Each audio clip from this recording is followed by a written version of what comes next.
माझं नाव विश्वास सोनवणे। मी पुणे शहर दूध व्यावसायिक संघाचा अध्यक्ष आहे। आता आम्ही येथील गणेशपेठ येथील जी दूधभट्टी नावाची जी दूध खरेदी विक्रीचं जे केंद्र आहे तिथून बोलत आहोत। आमची ही जी दूधभट्टी आहे म्हणजे दूध खरेदी आणि विक्री केंद्र जे आहे हे 100 वर्षाहून अधिक काळ याला इतिहास आहे इथला। आणि आत्ता याचं नाव महाराणा प्रताप जरी असलं मागील काही वर्ष तरी हे कोणाला माहीत नाही, परंतु दूधभट्टी हे जे नाव सांगितलं तर पुणे शहरातला कुठलाही माणूस सांगतो गणेशपेठेत दूधभट्टी आहे। त्याच पद्धतीने हरियाणा, पंजाब, गुजरात, राजस्थान, बिहार, यूपी, नाशिक, बॉम्बे याही लोकांना माहिती आहे की दूधभट्टी म्हणजे दूध खरेदी विक्री संघाचं एक केंद्र आहे। इथं कुठलंही संकलित केलेलं दूध इथं विक्रीला आणलं जात नाही। तर जे लोक म्हशी पालन करतात आणि दूध उत्पादन करतात तीच लोक इथं फक्त दूध विकतात। आणि इथं येणारा जो ग्राहक आहे हा पुणे शहर आणि परिसरातला की जो आपल्या डेअरीवर दूध विकतो, दही विकतो, पेढे बनवतो, लस्सी भरतो, हे जे बाय प्रॉडक्ट बनवतो ती लोक येऊन इथं दूध घेऊन जातात। कारण की त्यांनाही दोन पिढ्यापासून इथले दूध व्यावसायिक परिचित आहेत। कोणत्या माणसाचं दूध कसं आहे, त्याची धारा काढायचा टायमिंग कसा आहे, त्यामुळं ते दूध किती वेळ टिकेल, इथल्या दुधाची प्रत जी आहे ही कुठलीही फॅट पर्सेंटेज चेक करून केली जात नाही। तर इथले जी दूधं आहेत हे दूध व्यावसायिक आणि खरेदी करणारे जे आहेत ते त्या दुधाचा जो एक घोटभर थेंबभर दूध आपल्या जिभेवर ठेवतात आणि ठरवतात की हे दूध काय क्वालिटीचे आहे। तसे इथं येणाऱ्या ज्या महिला आहेत की जे दूध घेण्यासाठी येतात त्यांना ताबडतोब कळतं की आज या दूध व्यावसायिकांनी आपल्याला दूध कसं दिलेलं आहे।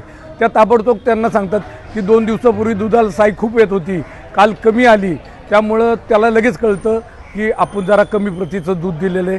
त्याच्यामुळं सुद्धा इथला दुधाचा दर्जा सगळ्यांना समजतो। इथे दुधाचा बाजार जो आहे तो 18 लिटरचं जे एक कॅन असतं त्या 18 लिटरच्या कॅनला दुधाचा बाजार फुटतो। आज इथं 1580 रुपये बाजार आहे। तो बाजार 18 लिटर दुधाच्या कॅनचा बाजार आहे। आणि मग त्याच्या पुढे जर एखाद्याने 40 लिटरच्या कॅनचं दूध आणलं तर त्याचे प्रति लिटर त्या पद्धतीने ते दूध भागाकार करून त्याला पैसे दिले जातात। पुणेकरांनी यासाठी इथून दूध खरेदी करावं की आता सगळेजण जे आहेत ते हेल्थ कॉन्शियस झालेले आहेत, परंतु तरीही सगळ्यांना हेल्थ चांगली ठेवायची पण पैसे तर गेले नाही पाहिजे ही त्यांची जी भावना होती। आणि ते जे भेसळयुक्त दूध, भेसळयुक्त पेढे, भेसळयुक्त बाय प्रॉडक्ट जे खात होते कमी रेटमध्ये त्याचे परिणाम काय असतात ते त्यांना हळूहळू कळालेले आहेत।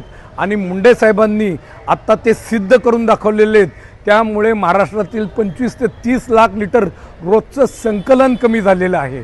आमच्या दूध भट्टीवरचं ही संकलन कमी झालं आहे, परंतु ते फार चांगल्या कारणाने कमी झालेले आहे। इथं भेसळचं दूध येत नाही, परंतु आता ग्राहक इथं येणाऱ्या दुधाच्या तबेल्यावर जाऊन आसपासची लोक 10 रुपये प्रति जास्त दूध देऊन लाईनी लावून तिथं दूध घेतात।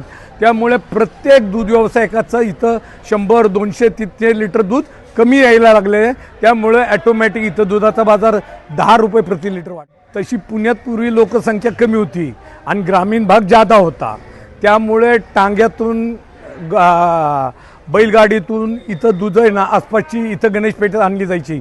आणि इथं नाला आहे याच्या मागे, त्यामुळं हा परिसर मोकळा होता पूर्वी। त्याच्यामुळे इथं दूधभट्टी स्थापन झाली। दूधभट्टी का झाली भट्टी तर इथं आज मागच्या बाजूला जो नाला होता तिथं अनेक धोबीघाटासारख्या भट्ट्या होत्या, त्यामुळे एखाद्या वेळेला याला दूध आणि भट्टी असं नाव प्रचलित झालं।